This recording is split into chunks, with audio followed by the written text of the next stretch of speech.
Good afternoon, good evening, and good morning. Thank you for participating in this meeting, which is part of the series Celebrating Public Space, jointly promoted by City Space Architecture, a non-profit organization based in Italy, and Eastern Mediterranean University based in Cyprus.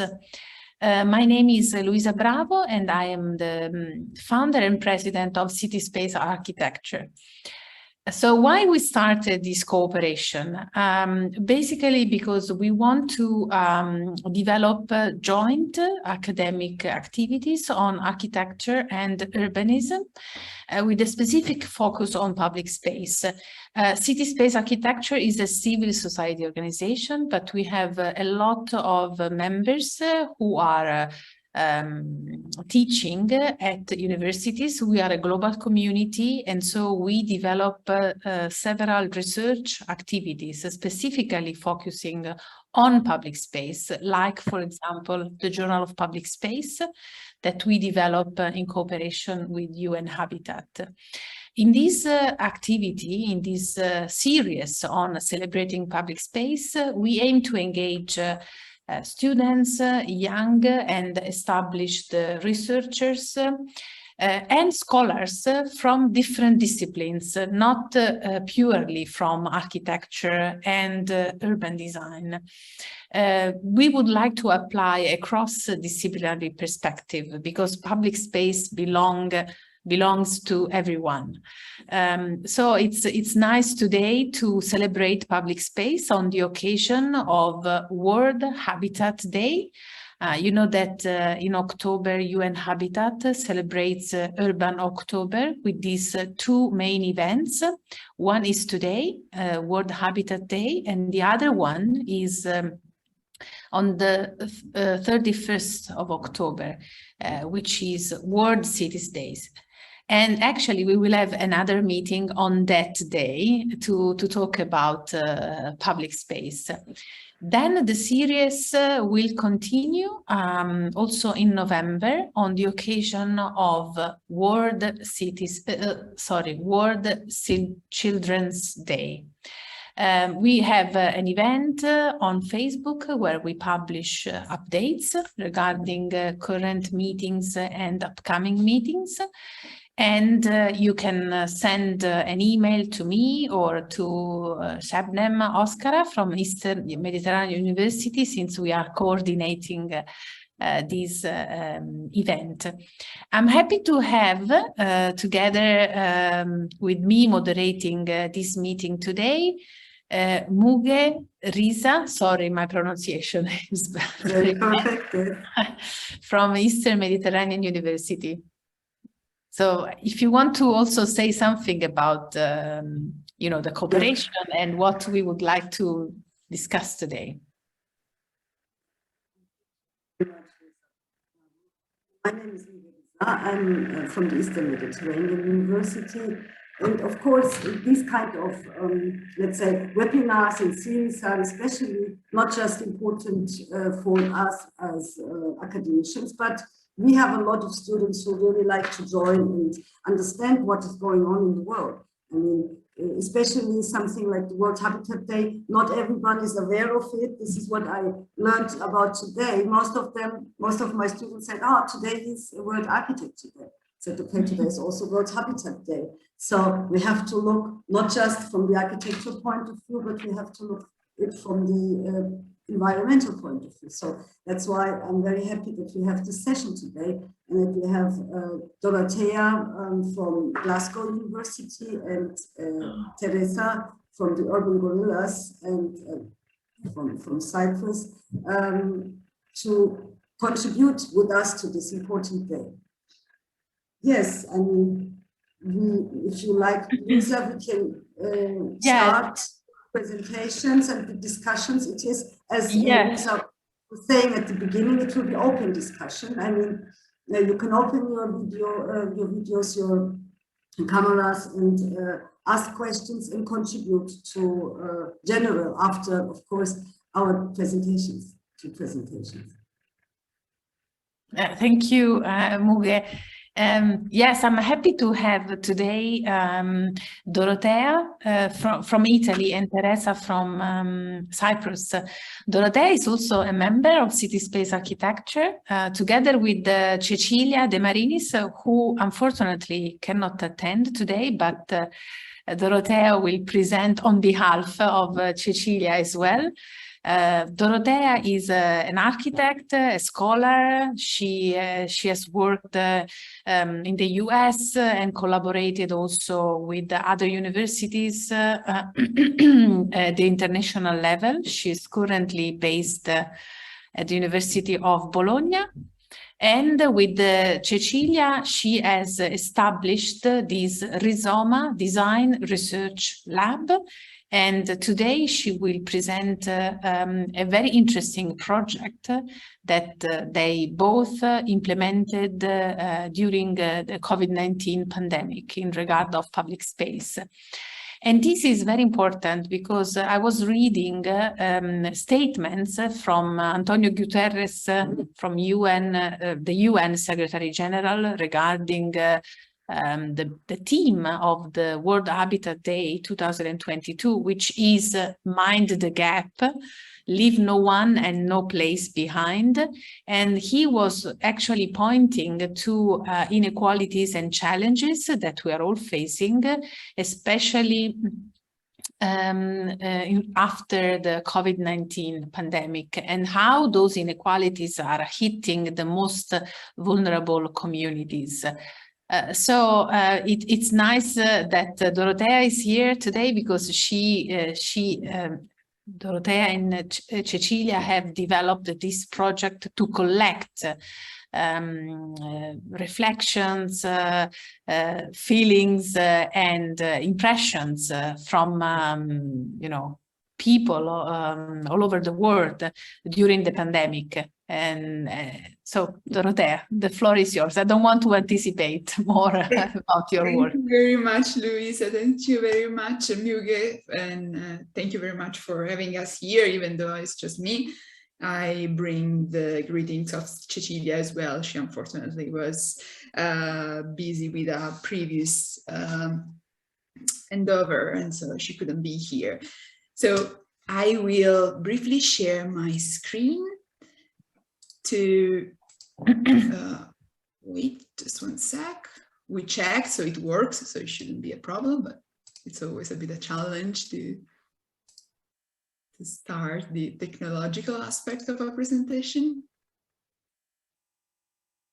So this should be working.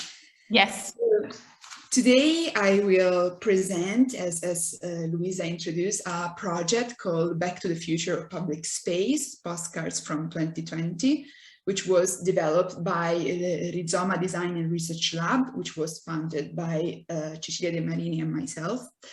And but I will start the story from slide before the beginning of this project.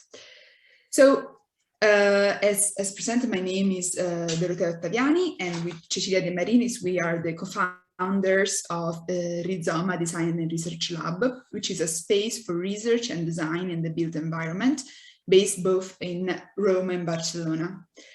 In the space, we investigate and explore the spatial and experiential dynamic of public space from different perspectives. Since the beginning of COVID-19 pandemic, we have explored the transformation happening in the use and perception of public space and started a research project called Back to the Future of Public Space, Postcard from 2020. We are architects, researchers, and educators, and we have developed our professional and academic career in several universities around the globe, among which are MIT in Australia, Virginia Tech in the US, Deakin University, University of Bologna, the University of Johannesburg, and others in Italy and Europe. Our research investigates the spatial and experiential dynamic of arts and architecture, especially, and focus on the public space and how people use, enjoy, and transforms it.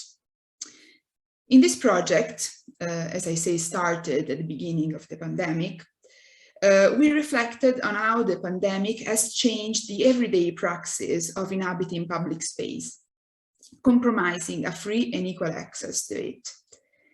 We were interested in reflecting and explore how the restriction imposed upon the freedom of movement in public space evoked, in some level, a dance made of a combination of improvisation and choreographed movements, which were enforced by the new social distancing rule, which were created, which were imposed by the policies for preventing the spread of the pandemic, and which created what we called a new urban choreography.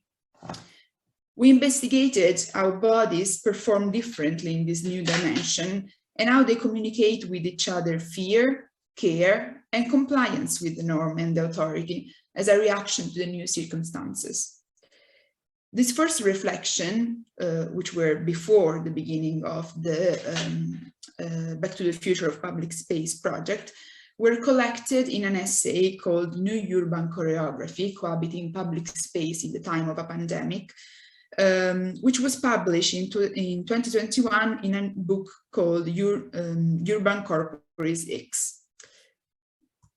For this chapter, so in this chapter, we evaluate firstly the role and values that public space had, especially before the pandemic started, and to give some definitions and some quotes that we use to define these values. There are, among the others, the one from Hall from 1966, the relationship between man and the cultural dimension is one in which both man and the environment participate in molding each other. Then Kobe states that public space is our urban living room. And finally, Bauman reminds us that public space is the ground for everyday negotiation, sharing, cohabitation, and exchange. We saw in those what the public space could mean before the beginning of a disruption such as the event of the pandemic. And the key values were the one of proximity, concentration, density, and closeness. As Jane Jacome tells us, human concentration in the urban environment equals vitality, richness of differences, and unpredictability. And Hall again tells us that where people stand in relation to each other signal their relationship on how they feel towards each other. So the distances between people also meant the way in which they feel about each other. So for this essay, to write this essay, we asked through our social media pages to send people that were following us somehow from around the world to send us images depicting how the space was affected by the new regulation and the restriction. Those are some of the pictures we received or we found online, which were telling a bit the stories about the pandemics and those new rules.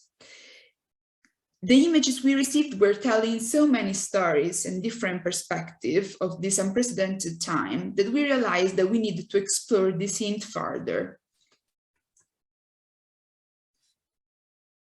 From the inside, we conceived the idea of initiate a collective narrative about how public space and our perception of it changed due to the pandemic.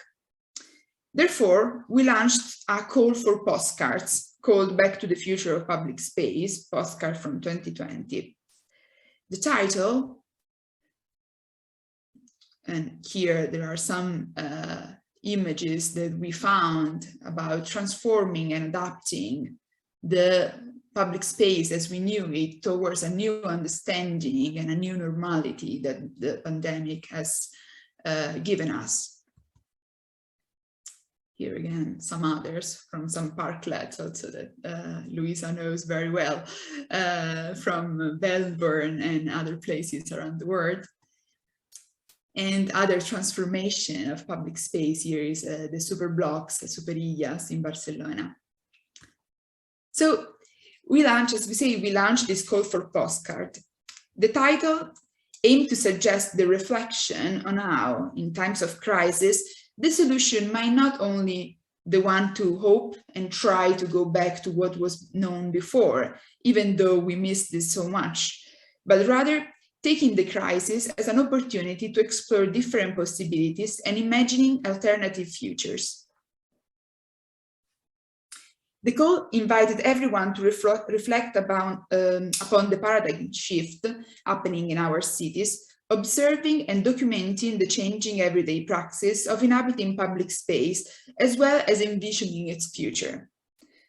The format of the postcards encapsulated the idea of traveling, the action which was forbidden by the pandemic. We proposed 3 streams of reflection for the call: present, future, and past. But people responded beyond those streams, mixing them and offering insights beyond the linear timeline and observing and analyzing. We selected a first selection of 45 postcards to be part of this this exhibition, which was at the same time meant to be virtual and physical. Here, no, I skipped one, but anyway, there is the exhibition is completely shown in our website online, the www.rizomalab.com, but it's meant to be a physical exhibition as well, as I will explain further in the next minute. But anyway, the categories, since the response we had to those 3 different streams, future, present, and past, was overwhelming, and especially one didn't abide to those 3 streams, but we received responses that were going from back and forth from future to present and past. We realized that we needed to create new categories that somehow helped us understanding what people was telling us, the stories that people that were telling us. And those are the 5 categories we created, which are intimacy, emotion, politics, new urban choreographies, and envisioning. And here the link to the website and the virtual exhibition of the Back to the Future of Public Space.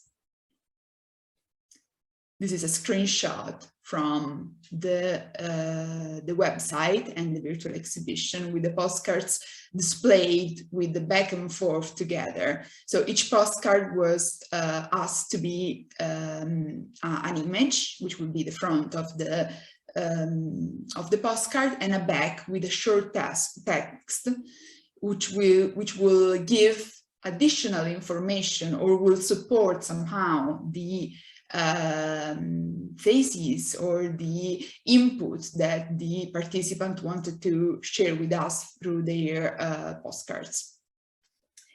So as I said, the 5 different categories, the first one was the category of politics, which explored the more public aspect of what the pandemic and the public space relationship, of how they changed during the time of the pandemic. So the relationship between spaces, people, and public space.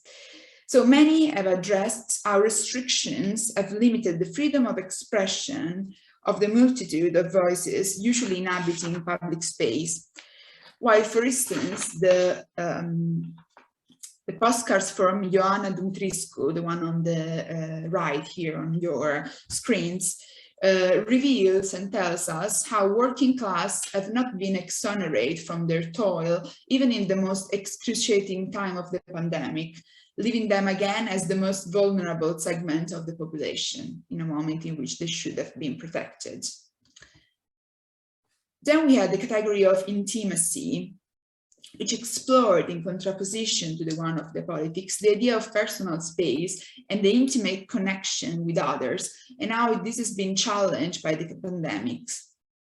For instance, the postcard on the left on the right, the one by Lamprini Liru, explored the delicate and complex moment of a date between two people, inscribed within the same spaces of two distancing circles on a patch of grass, and the rugs are trying to cover the distance and to create the connection between the two. Many postcards address the complex interrelation of emotion of the year in the year of the lockdown and uncertainty that this sparked. The postcard here on the left, the one by Flor van Dietzuen, I'm very sorry for the pronunciation of the names, well express this complexity. The image of what could be a familiar and comforting place like a street market became discouraging when we remove the element that makes it the most ordinary and well-known, basically when we remove the people.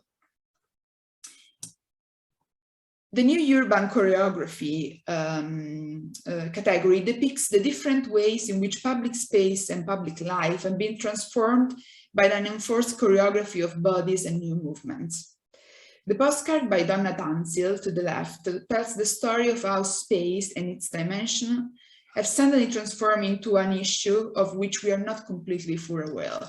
So a transformation of the space. Finally, envisioning shows possible future and scenarios of life after the pandemic. And interesting insights come from the postcard from Patri Makaset and Vian Ten, the one on the left, which shows a digital public forum held within the Master of Architecture Design Studio of the University of RMIT, where the participants were students and were represented by the avatars.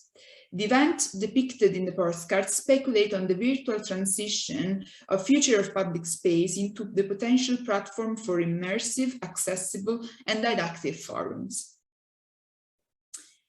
We imagined this exhibition as a traveling entity that could adapt and be shaped by the place and the people that would host it. And therefore, as a part of the curatorial project, we imagine a do-it-yourself exhibition offering a simple instruction manual, this one, that could be received by the host together with the postcards. The manual is a visual communication tool with no word involved to make sure that everyone, everywhere in the world, could understand and show it minimal rules and suggestions on how to create an exhibition of the postcards. The manual offers possible scenarios of walls and design options that the host can use as a guide. It also offers different scenarios of how the human body can experience the exhibition standing or sitting and defining minimal spaces and distances. So showing the infinite potential of this exhibition, which is only made of small postcards, simple, rectangular, and bidimensional elements, this can be easily adapted to every kind of physical settings that would host it. And this is what happened, in fact. The exhibition was first showcased in the A+B gallery of the School of Architecture and Built Environment at Deakin University in Geelong, Australia in April 2021. And here are some pictures showing the simple setting following the linear walls of the gallery. And from Australia, it traveled and arrived to the US. Here you can see some picture of the exhibition as it was set up by the students of the University of Virginia Tech and the Department of the College of Architecture and Urban Studies with the help of Professor Deborah Sim and the SOVA students of the School of Visual Arts. They had as an assignment one to actually create an exhibition and transforming using their own materials to create a setting in a place like this one where no opaque wall, there was just transparent wall, so there was a bit of a challenge there as well. finally, it ended up in Bologna, hosted by kindly by Luisa, which has hosted the exhibition in the Museum Public Space in Bologna as part of the hosted by City Space Architecture. And finally, the exhibition was also showcased virtually at the Media Architecture Biennale in 2021. So we thank you very much for your attention, and we also leave here our contact in case someone wants to get in touch and wants to have more information or is interested in showcasing this exhibition somewhere else. Thank you. Thank you, Dorothea. Yes, it was nice to host the exhibition also in Bologna to a different audience because you showed that the exhibition went to two universities in Australia and in the US, while our artistic headquarters in Bologna, the Public Space Museum, is open to the public. And in fact, we had several visitors, not scholars, not students, who came and asked a lot of questions regarding your work and were intrigued by some interpretations that came out from the postcards.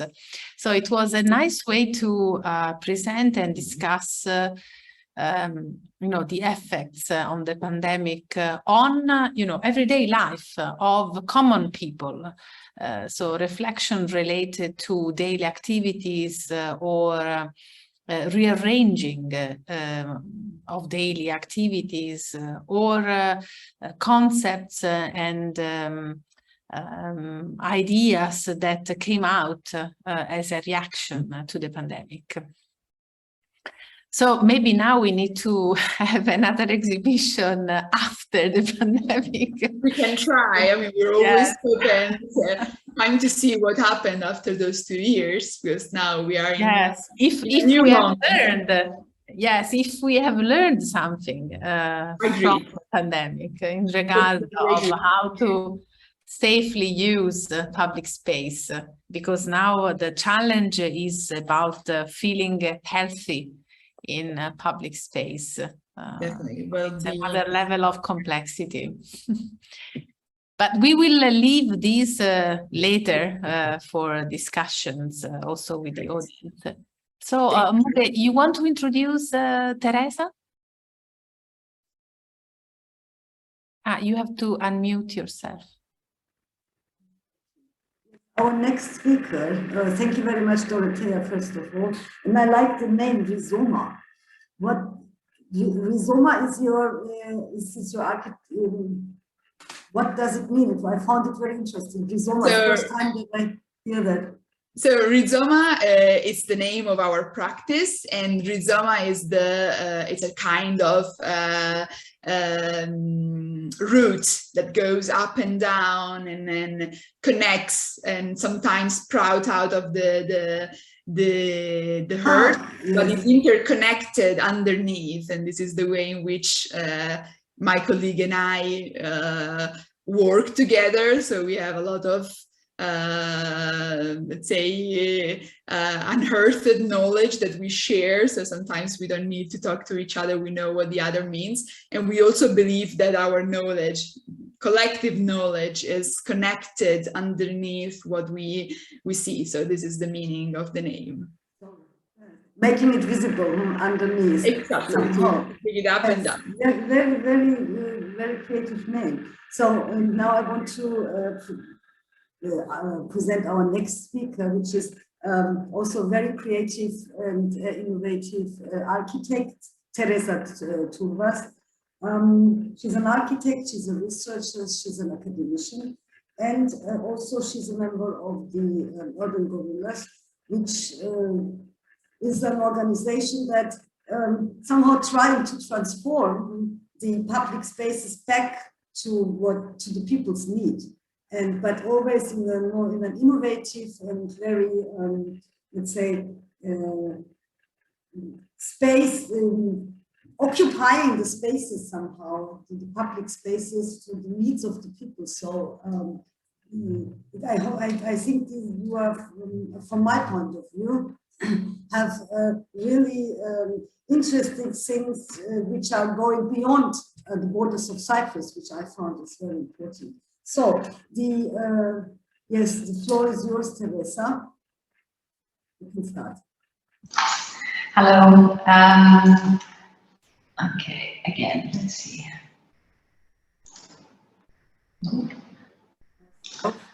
I'll be 1 second. Do you see my presentation? Not yet. Not yet. Yes, it was here before. We saw it a few seconds ago. Okay. Yes. Okay. Can you see it now? Yes. Yes.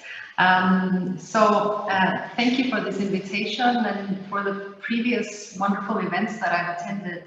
The previous webinars have always been very current and very pertinent. And I think today is a really important day and a wonderful opportunity to begin discussing again this idea of public space and what it includes, but also what it excludes.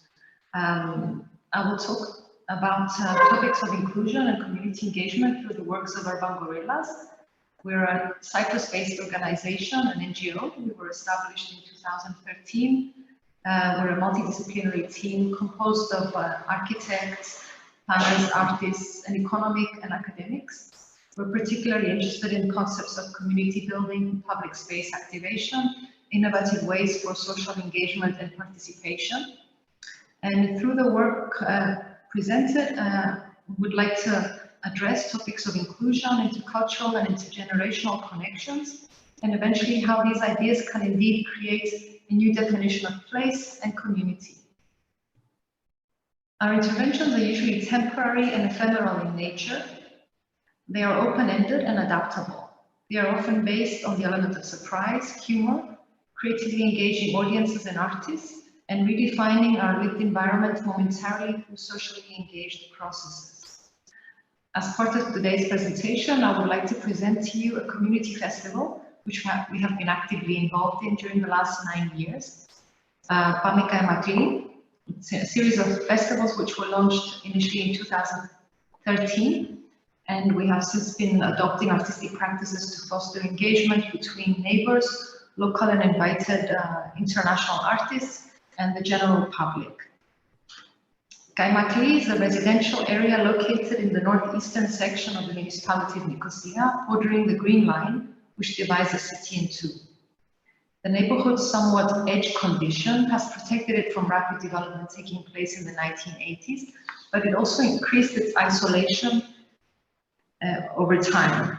During the last decade, empty houses and low rents have attracted an inflow of new inhabitants, giving rise to a mixed social structure of migrants and young artists, new and old residents. And despite the diverse social makeup of the neighborhood, we noticed that there was little social interaction amongst the different groups. So one of the initial objectives of the festival was to provide ways to overcome this distance between the local and the other residents, and creating a new place to meet, create, and celebrate. Initially, the festival was self-organized by residents in collaboration with Urban Gorillas. It took many different shapes, and each time we would question, revise, and adapt. The first festival used the idea of open doors, opening up the majestic neoclassical buildings of the neighborhood, which hide beautiful gardens in the back. So the first rendition was about 20 to 30 people. The second year was open windows, where children performed through open windows. And gradually what we noticed was the different themes were opening up the imaginations of the visitors and the locals, and we began generating a desire to be part of this festival. Open courtyards focused on the endemic plants of Cyprus and offered guided walks with the botanists. And Open Streets brought musicians and performances to the street. 2017 was Fuscopolis, with a series of inflatable structures which created a pop-up space for performances and began to address the topic of public space as a shared asset, which can be redefined and reimagined. It includes, but it also excludes. 2018, carrying on these investigations on public space and publicness, the residents of Kaimakli were asked to adopt an artist. And through this thematic, to host and curate in their homes or their workspaces, their gardens, their balconies, their shops, to curate a work of art or a performance or an installation. The points on the map here are all the places that were activated. It was about 60 places that were opened up during that one day of the festival. Orchards were used as dance performances, poetry, exhibitions and poetry readings. Sheds became galleries, garages became performance spaces. There was screenings on walls, there was workshops for children, rooftops which were activated, becoming galleries or lighting installations. Over 1,000 people came to Kaimakli on that one day, and they visited 62 locations. 92 local residents were involved in this process. So, with 1,000 people visiting in one day, we would assume that the festival was a success. But was it ultimately a festival for the locals? Or more importantly, who was excluded? Where were the elderly? Where were the migrants? And where was the youth in this process? So we decided to go back to these missing actors and to see how we could reconceive the festival together. We conceived this idea of open kitchens as an action to find, to result in a new model for discussion with the inhabitants of Kaimakli, and to get to know each other also, but also to give a smaller scale for voices to be heard. And also in a way to highlight these invisible inhabitants which were lost in previous processes. So what we did was we had 7 houses which would host 7 chefs. The chefs were residents of Kaimakli from different countries. They were temporary or new residents in the area, who, while coexisting in the neighborhood, rarely had the opportunity or time to talk with other residents. And these are our chefs. These dinners gave us the opportunity to have a wide range of people, ranging from 16 to 70, 80 years old. There was beautiful stories which were unfolding in these small intimate dinners, but also they gave a space for people to voice ideas. The youth could make suggestions. The elderly could become center stage and tell their stories. And it also gave a theme for the next festival, which was to be called A Delicious Place. A Delicious Place was also funded and supported by Creative Europe, a project called A Place, which is talking about placemaking and about redefining places through community engagement. So with these first remarks, we approached active groups in Kaimakli to prepare 2 theatrical workshops. We approached EKC Kaimakliu, a retiree association, and we invited a theater specialist, Natalia Panagiotou from the Yasemi group, and who worked around this idea of personal stories in relation to hospitality and offering and memories that these elderly people could give us, and initiate a new form of performance.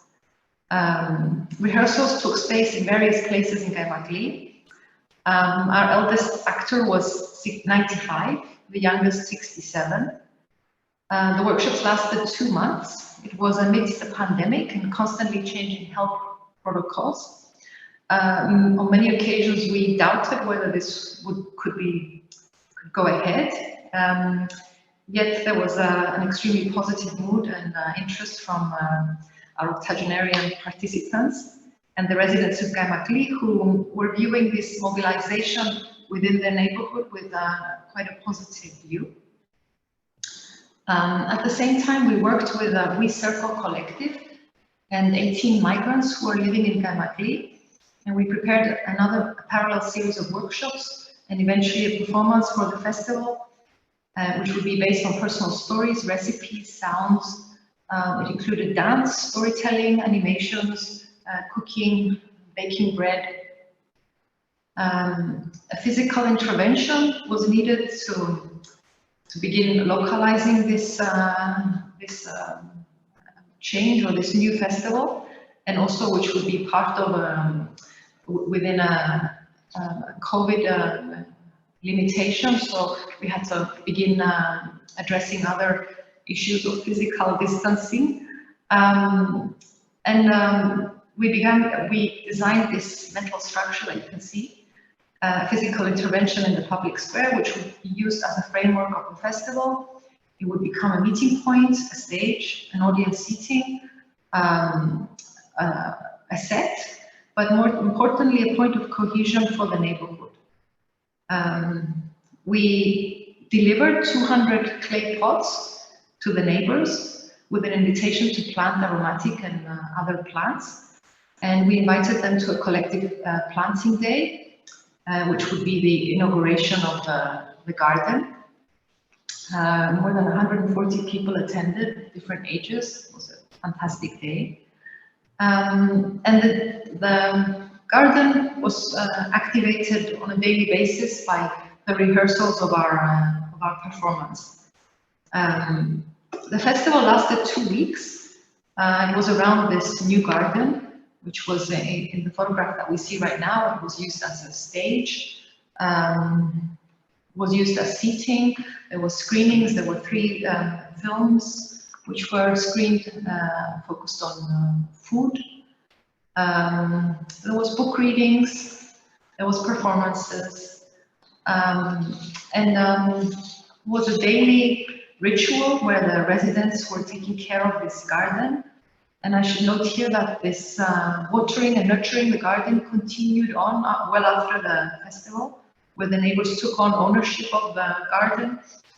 And interestingly, it bypassed the licensing processes, and it was facilitated by the municipality in a way, and welcomed by the community. So as a closing or rather opening remark to the following discussion, our actions, as you have seen, are often open-ended. They act as a diagnosis or a catalyst for a process to which citizens are called to join in and take the role of a co-creator, as well as the role of a future guardian. The questions we have been asking have been, how do we create a space for many answers, which gives a voice to those often not seen or heard? And what new models of engagement might be, creating possibilities, adaptability, porosity, and open-endedness. Thank you. Thank you, Teresa. Well, good questions, actually, at the end of your presentation. Yes, Muge, have you ever visited the Pame Kaimakli Festival? No. No, actually. Luisa, yes, I know. You did it together with Sebnem. Yes, I think once. Yes. I experienced firsthand all these activities aimed at engaging the community, which is actually very challenging. The way you actually frame all these different groups and how they come together, how they find a common ground to share experiences, to know more each other, and to be also in a playful environment for kids and soft enough for women and older persons. And a space for collaborative thinking, I would say. This was my impression when I came in July to Cyprus. Okay, so thank you to the two speakers, Dorothea and Teresa. I think the two presentations are highlighting how we can actually develop initiatives and somehow research-oriented also events that could actually give new inspiration in regard of what we can learn from public space, while also understanding dynamics related to major challenges and shocks like the COVID-19 pandemic.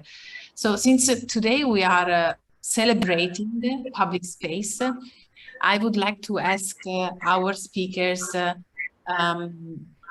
what is the main takeaway that they can share with us and with the audience regarding their project, if this is something that expanded your knowledge on public space, giving you ideas and ways of redefining priorities or reconsidering methodologies or establishing new tools in order to, properly frame a public space in your work?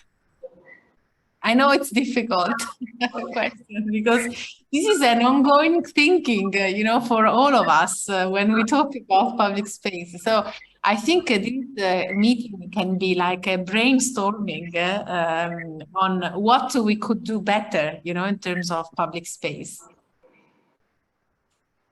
Dorothea, you want to start? I can try. I'm not sure if I have an answer here. Nevertheless, the question is very compelling and very interesting. So thank you. So I'd say that there are at least two main takeaways from our project.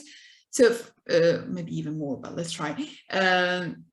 So first of all, it is extremely challenging to depict the complexities of the values that everyone imbues public space. And this is something that was very interesting for us because we received very different kind of narratives. So something that seems to be a bit overlooked is a narrative, let's say like a glossary of the different kind of emotions and value that each one of us, even though we share the same kind of ideas, but different kind of nuances that public space represents for each of us. And I guess the second takeaway is that in the moment in which those, let's say, more or less endless possibilities were taken from us, so when the pandemic hit, it was the moment in which we realized the extreme values on different levels that public space represent for us.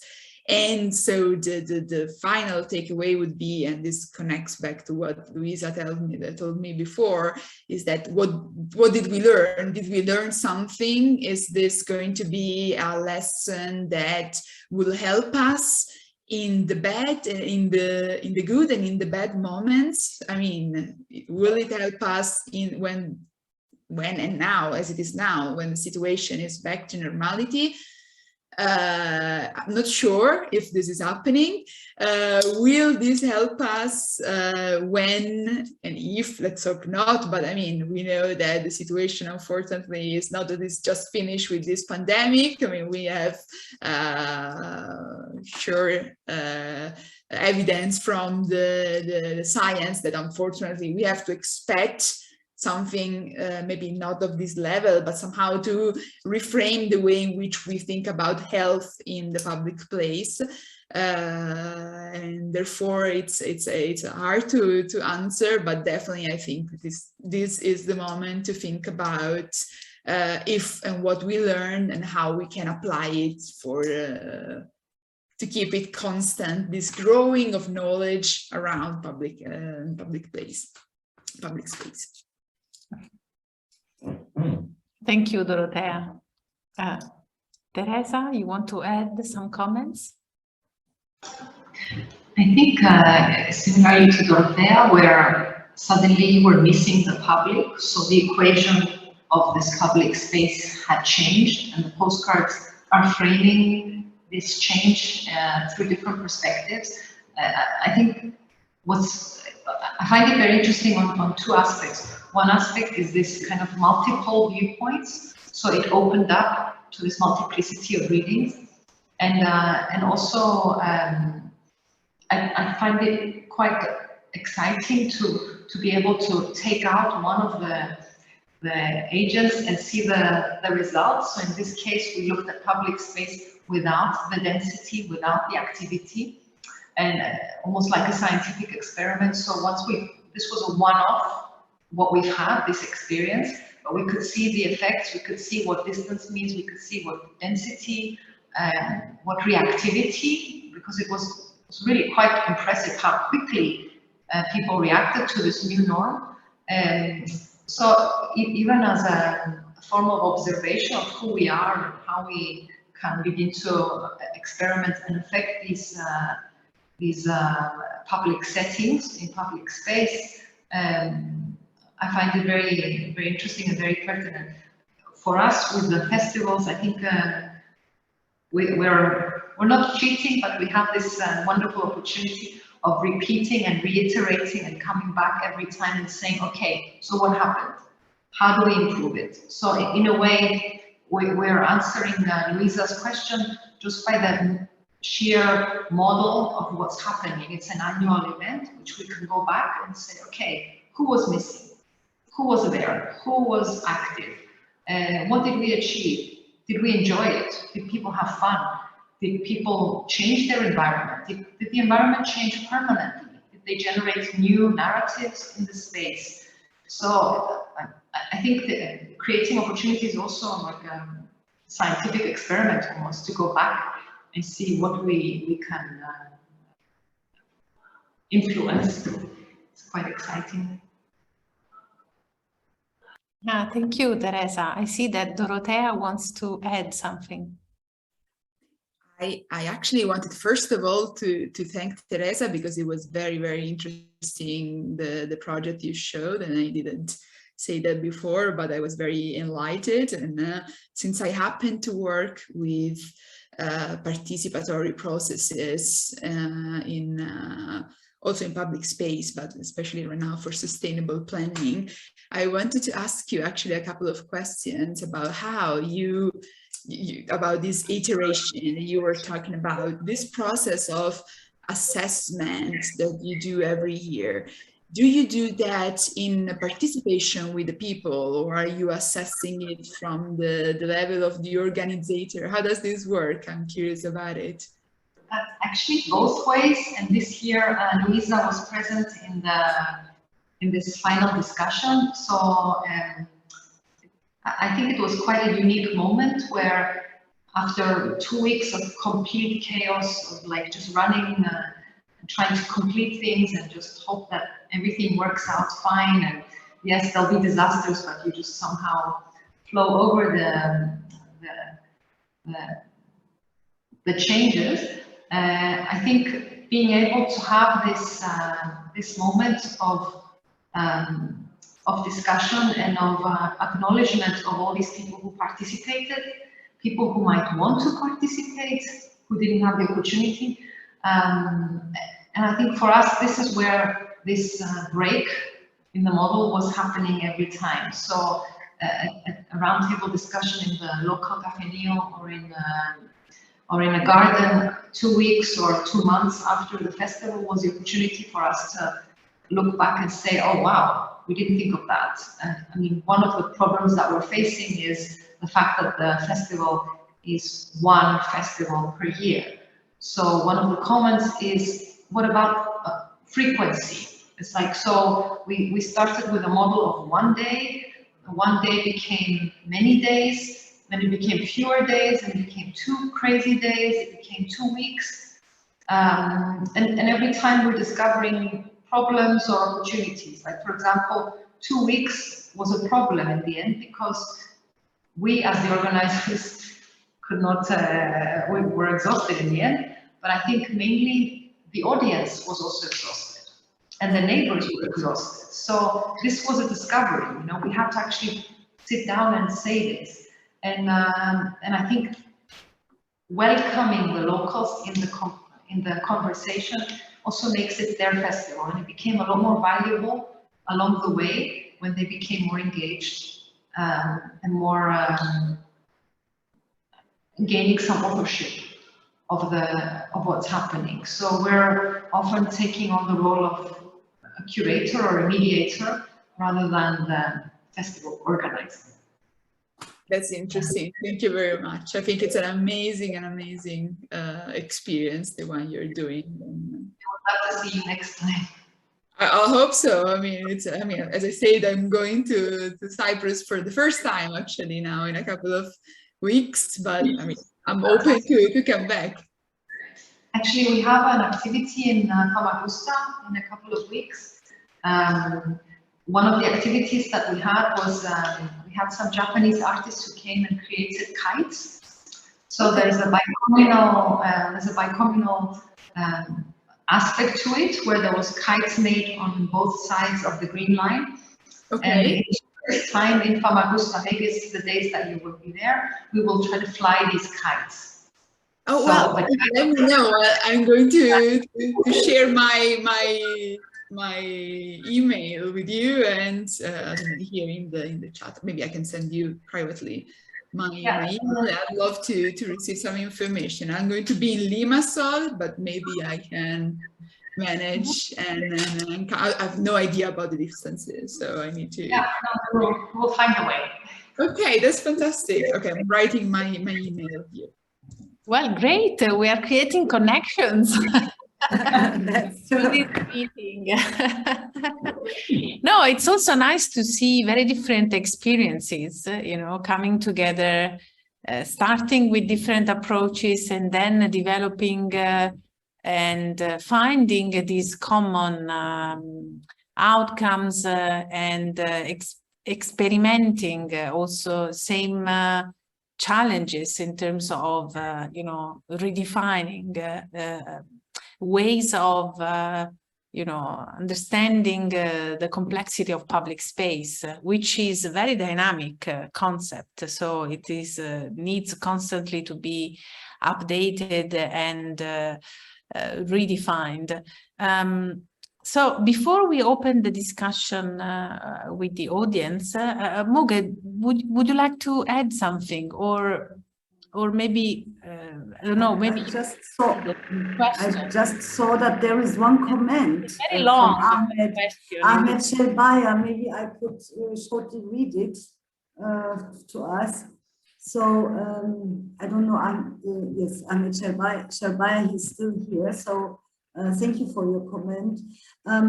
He's writing another dimension in relation to challenges with appropriate use of public space in the lower border of the Mediterranean and in developing countries in general, a situation where economic development takes priority over other aspects and even over individual human quality of life.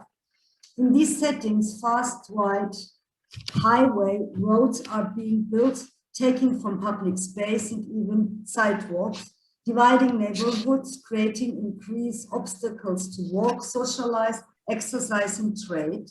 Roads not only steal from public space, but go beyond destroying limited greenery.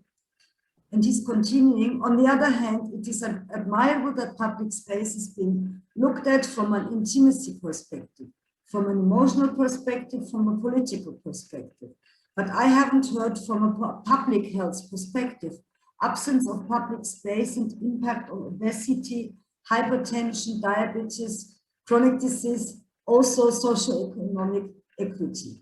So thank you very much for your comment, Ahmed. Yes, indeed. Especially what I was just thinking when Teresa was presenting the events of urban gorillas, what I really found very interesting that you make this feedback, as Dorothea was also mentioning this, criticizing somehow yourself, what can be improved, and then giving minorities the opportunities to take place and to use the public place and to be part of that event. I think this is something which should be getting more and more important. So I realized this in some of the events that we have here on the north side, that many times we neglect, for example, our minorities, because we have in Famagusta, we have a large group of students, but I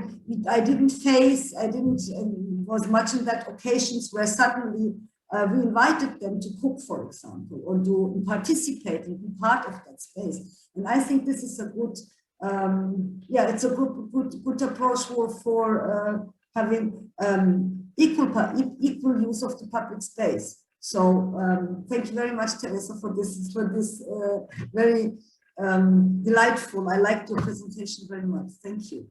So anybody who wants maybe to comment, Luisa, Dorothea, or anybody else to Ahmed Shelbay's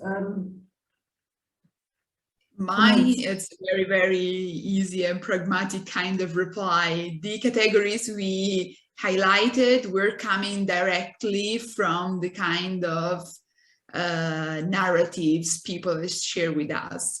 And I agree, it was a bit, I'd say, mesmerizing or confusing that no one, but we selected 45 postcards, but we received more than 100.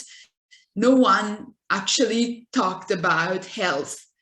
I, as a personal hypothesis, think that this was because we were in the midst of this crisis and people were a bit overwhelmed by the connection between a pandemic and public space. And so they tried to either refugee in a different kind of environment, or nevertheless to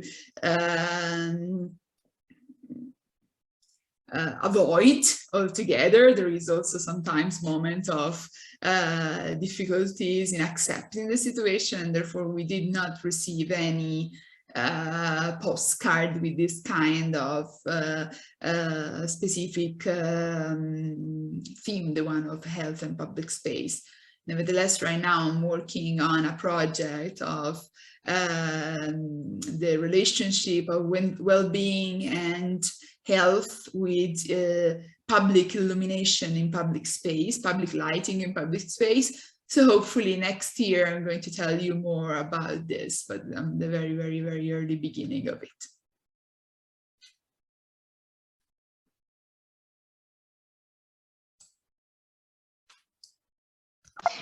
And for us, although it wasn't specifically a framed topic of public health, the pedestrianization of the neighborhood and the introduction of a different speed to this neighborhood during these events highlighted the need for pedestrianized areas or entire neighborhoods. And also what was very interesting for us was that people who never visited Kaymakli and took the opportunity of the festival to visit it, they discovered almost a village within the city where there's a different speed and a different capacity and relationship to internal gardens and to public spaces. And I think when you have this reminder that these models are viable, you begin to seek them elsewhere. So if anything,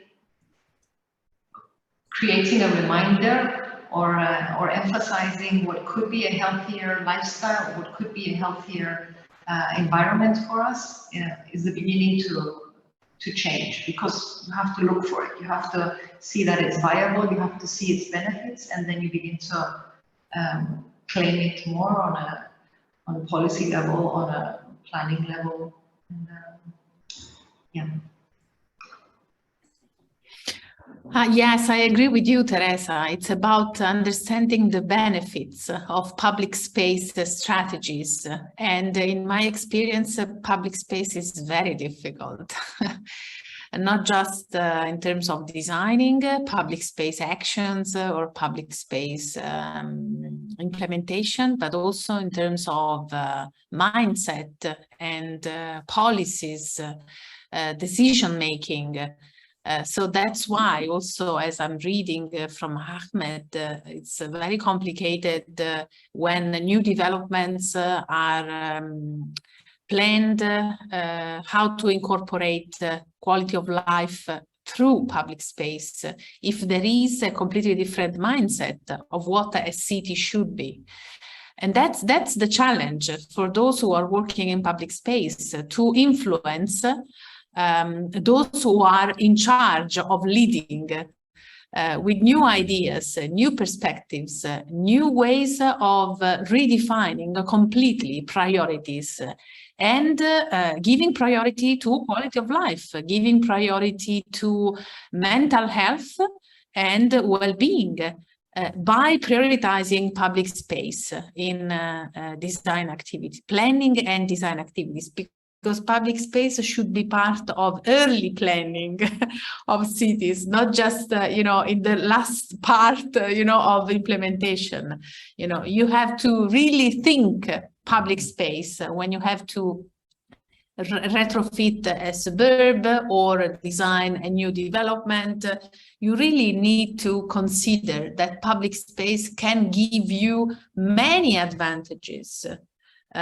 So now we present here actions that are temporary, engaging, that are hitting the ground because they are engaging the community. But we hope that planners and designers and politicians will be able to actually start from the very beginning on how to implement good public space strategies that could actually also incorporate all these different actions on the ground, creating a completely different environment, a completely idea of what a city could be through public space. Now, this is very complex. I understand it's something that we cannot explain in just one meeting, but it's good that this kind of reflections are taking place on the celebration of World Habitat Day, because, cities are urban and human habitats for people, for everyone. And cities are supposed to be places of opportunities, also through public space design and implementation of strategies. I don't know if there are other questions from attendees or any last comments from our speakers. I think just one short sentence to add to this is that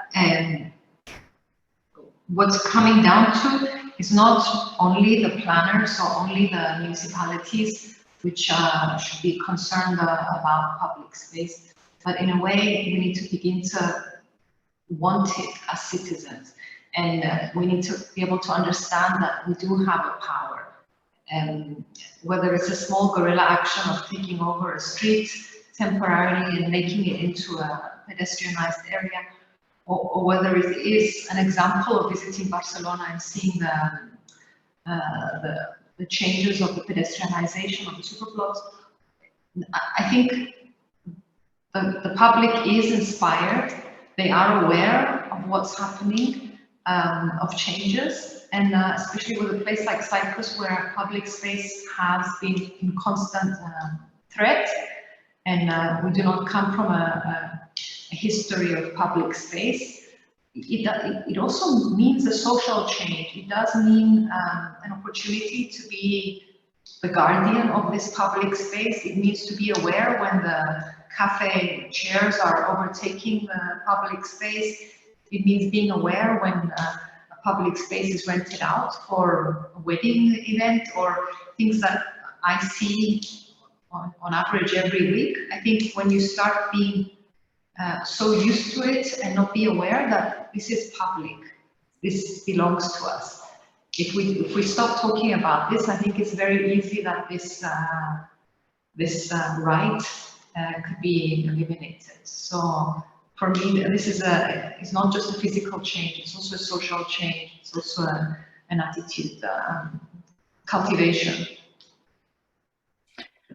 Yes, yes, sure. Publicness is very important, especially because, you know, giving this sense of belonging of public space means that we give to publicness priority in terms of how we think space for solidarity and cooperation and trust among people could actually perform in the way you are describing on a social level. Yes, it's extremely important. And there are many also fights, I would say, at the social level that are happening in many cities and countries to reclaim public space as a space for everyone. I don't want to go into this because it's a completely different way of, you know, describing public space as a space for self-expression and empowering actions. Yes, but yes, maybe combination of different actions from top down to bottom up to actually redefine a sense of ownership also of public space, which is extremely important. Luisa, we have a comment from Jason or a question. He's writing, I agree, Teresa, domain is sized not by democracy, but a sense of identification, of ownership. This is yes, what Jason a comment, yes, from one of the attendees, Jason. Any other comments or questions?